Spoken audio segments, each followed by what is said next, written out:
ये कौवा मटर का चेन खोल के सभी दाने को अपने चोंच में डाल के भाग जाता है। सारे कौवे के झुंड फसलों को उठा के ले जाता है। तभी किसान इतना में मन नहीं भरा तो फिर से आके सारे टमाटर भी उठा के ले जाता है, गाजरों को उखाड़ के ले जाता है। अब कौवा एक सेब को खाने जाता तभी एक इल्ली निकल के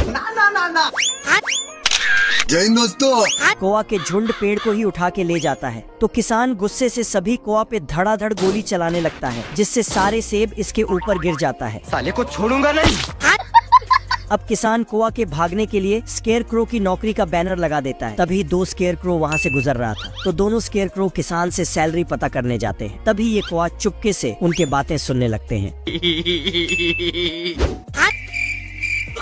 किसान स्केयर क्रो को काम समझाता है, तो ये अपने काम में लग जाते हैं।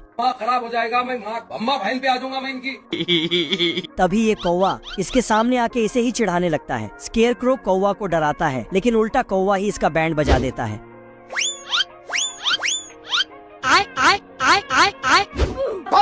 फिर कौवा भाषण मार के सभी कौवों को बुला लेता है और स्केयर क्रो पर हमला करके कौवे उसका मुंडी ही निकाल देता है। तो मुंडी स्केयर क्रो अपना मुंडी ढूंढते ढूंढते अपने सर में कद्दू पहन लेता है और जाके पेड़ से फिर से ढूंढते ढूंढते मधुमक्खी का छत्ता मिलता, पर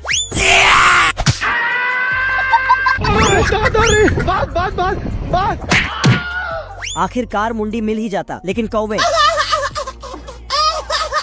कौवा के डर से स्केयर क्रो जाने लगते हैं। बेकार है भैया, मैं तो टूट गया। तभी ये कौवा के बच्चा कुआं में गिर जाता है। सारे कौवा चिल्लाने लगते हैं, तो स्केयर क्रो उसे बचाने जाता है, लेकिन ठीक है।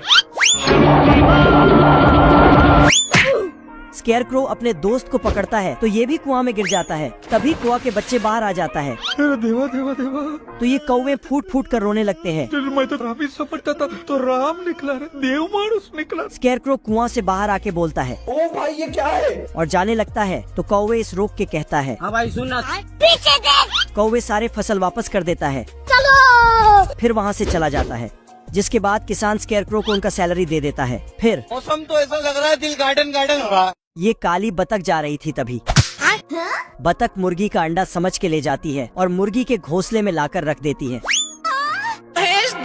इतना बड़ा अंडा देख के मुर्गा अंडे को नाप तोल करने लगता है। यहाँ कुछ तो गड़बड़ है। मैंने कुछ नहीं किया। फिर मुर्गा अंडे को बाहर लाके फेंक देता, तो काली बतख जाके पकड़ लेती है। मोहल्ले के सारी मुर्गी और बतख इस पे हंसने लगते हैं। काली बतख अंडे को मरहम पट्टी करके सेकने लगती है। तभी बच्चा निकल आता है। तो बतख बच्चे को लेके मुर्गे से खाना मांगने चली जाती है। ओ भाई ये क्या है? बाप रे! बच्चा मुर्गे का सारा खाना खा जाता है और मटक कर चला जाता और जाके पिग के भी सारा खाना खा जाता है। फिर पिग को ही खाने लगता, तो मुर्गा आकर बच्चे को भगा देता। साले को छोड़ूंगा नहीं। मुर्गा बोलता है, इसे ले जाओ और कभी बाहर मत लाना। इस बतख को देख के लोमड़ा इसे पकड़ने चला जाता है। बाप रे! बतख चिल्लाकर सबको भागने बोलती है। लोमड़ा मुर्गी को पकड़ने के लिए दौड़ता है और सभी मुर्गी को पकड़ के झोला में डाल देता। तभी मुर्गा आकर बतख पीछे से, लोमड़ा बतख के पीछे उसके घर चला जाता। लेकिन अबे कौन है तू? प्रधानमंत्री। भारी मिस्टेक हो गया। लोमड़ा दौड़कर बतख को पकड़ लेता है, पर चिल लोमड़ा को आसमान का सैर करा देता है और पानी में फेंक देता।